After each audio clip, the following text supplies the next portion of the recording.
ఈనాటి ముఖ్య అతిథి మన పాలమూరు ముద్దుబిడ్డ గౌరవ ముఖ్యమంత్రి రేవంత్ రెడ్డి గారు, అట్లాగే డిప్యూటీ సీఎం బట్టి విక్రమార్క గారు, సహచర మంత్రివర్యులు సీతక్క గారు, అట్లాగే వేదిక ఉన్నటువంటి శాసనసభ్యులందరికీ, ఎమ్మెల్సీ దామోదర్ రెడ్డి గారికి, గౌరవ శాసనసభ్యులందరికీ, అట్లాగే అడ్వైజర్ షబ్బీర్ అలీ గారికి, గౌరవ చిన్నారెడ్డి గారికి, అట్లాగే శివసేన రెడ్డి గారికి, అందరికీ వేదిక ఉన్నటువంటి పెద్దలందరికీ, ప్రజాప్రతినిధులందరికీ, ఇక్కడ విచ్చేసినటువంటి అక్కచెల్లెలకు, అన్నదమ్ములందరికీ, మీడియా మిత్రులందరికీ కూడా హృదయపూర్వక నమస్కారం తెలియజేస్తూ ఉన్నా.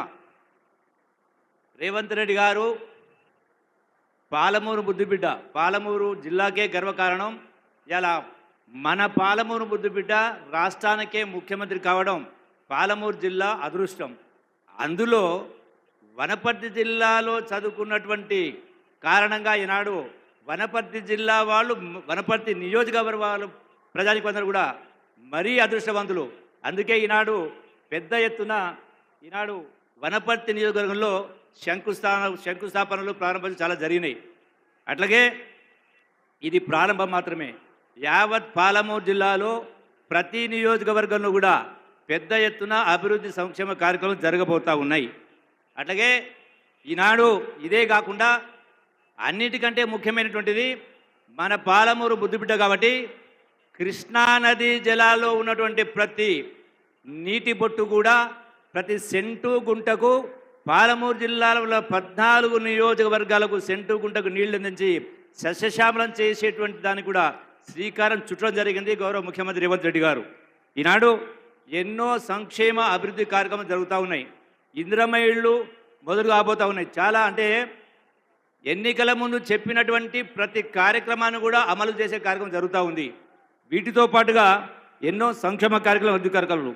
అట్లాగే ఈనాడు మనం చూస్తూ ఉన్నాం టీవీలలో, సోషల్ మీడియాలో కేసీఆర్ గారైనా, హరీష్ అయినా, కేటీఆర్ అయినా, యావత్ బీఆర్ఎస్ నాయకులు, వనపర్తికి సంబంధించినటువంటి మాజీ మంత్రి నిరంజన్ రెడ్డి అయినా ఈ జిల్లాను మొత్తం మేమే నీళ్లు ఇచ్చినాం, మేమే సస్యశ్యామం చెప్పి మాట్లాడతారు. వాస్తవాలు యావత్ ప్రజలకు తెలియాల్సిన అవసరం ఉంది కాబట్టి ఒకసారి జ్ఞాపకం చేస్తూ ఉన్నా. పాలమూరు జిల్లాలో మహాత్మా గాంధీ కల్వకుర్తి లిఫ్ట్ అయినా, భీమా అయినా, నెట్టెంపాడైనా, కోయిల్సాగర్ అయినా, ఈ అన్ని ప్రాజెక్టులు కూడా కాంగ్రెస్ హయాంలో గౌరవ ముఖ్యమంత్రి రాజశేఖర రెడ్డి గారు ముఖ్యమంత్రిగా ఉన్న సందర్భంలోనే ఇవన్నీ కూడా మొదలైనవి. మొదలు కావడమే కాదు, ఈ ప్రాజెక్టులకు కాంగ్రెస్ హయాంలో ఖర్చు పెట్టినటువంటిది 8,131 కోట్లు.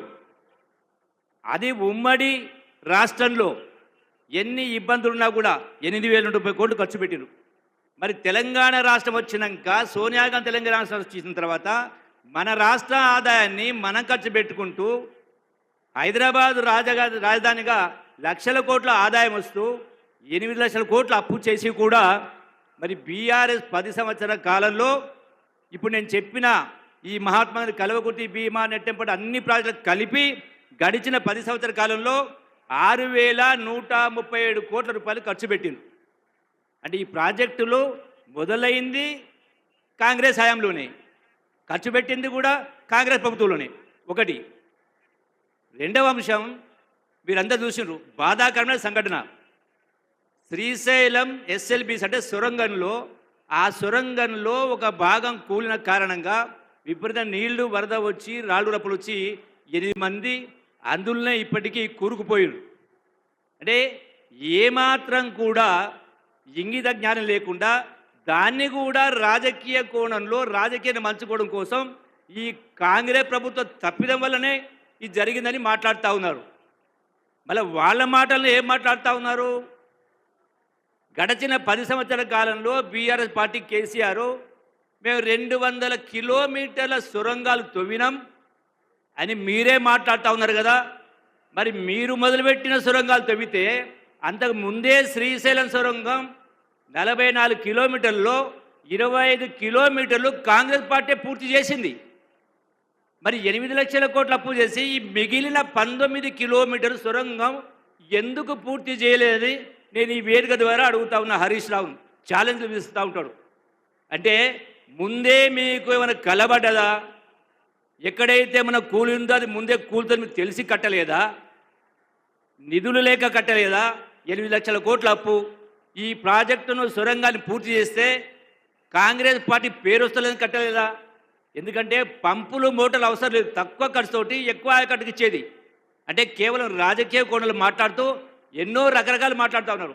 ఇలా మన గౌరవ ముఖ్యమంత్రి గారు 60 సంవత్సరాల కాలంలో ఎవ్వరు కూడా చేయనటువంటిది ఈనాడు బీసీ కులగణన చేసి సమాజంలో బీసీలు కూడా విద్యా ఉద్యోగ అవకాశాల్లో, ఉపాధి అవకాశాల్లో, రాజకీయ పదవుల్లో కూడా 42% వాటా ఉండాలని ఇల్లులు తిరిగి సుమారు 90,000 అధికారులతో సర్వే చేయించి ఇలా శాసనసభలో పెట్టి న్యాయం చేసే కార్యక్రమం చేస్తూ ఉంటే వీళ్ళు దానిలో పాల్గొనకుండా ఉల్టా చోరు కొత్వాలు గడ్డ అంటే అన్నట్టుగా మళ్ళీ ప్రభుత్వాన్ని విమర్శించే కార్యక్రమం చేస్తూ ఉన్నారు. కాబట్టి నేను మీ అందరికీ ఒకటే మనం చేస్తూ ఉన్నా, తెలంగాణ రాష్ట్రం ఇచ్చినటువంటి కాంగ్రెస్ పార్టీ వందల మంది ప్రాణాలు త్యాగం చేసిండ్రు. మరి తెలంగాణ ఇచ్చిన కాంగ్రెస్ పార్టీ ఈ దేశానికి కానీ రాష్ట్రానికి కానీ శ్రీరామ రక్ష. ఎప్పుడు ఏ ఎన్నికలు వచ్చినా కాంగ్రెస్ పార్టీని కాపాడుకోవాల్సిన బాధ్యత మనందరిపైన ఉంది. కాబట్టి మీరందరూ కూడా పెద్ద మన చేసుకొని ఈ యొక్క సంక్షేమ అభివృద్ధి కార్యక్రమాల్లో మీరందరూ పాలు పంచుకోవాలి. ఒక చక్కని పరిపాలన, సుపరిపాలన, అవినీతికి అవకాశం లేని పరిపాలన మనందరం కలిసి, మనమందరం ఒక కుటుంబం కలిసి చేసుకోవాలని చెప్పని మీరందరూ కూడా పాల్గొనాలని, తోడు కావాలని మనస్ఫూర్తిగా కోరుకుంటూ సెలవు తీసుకుంటున్నా. జై Congress. Thank you sir. Telangana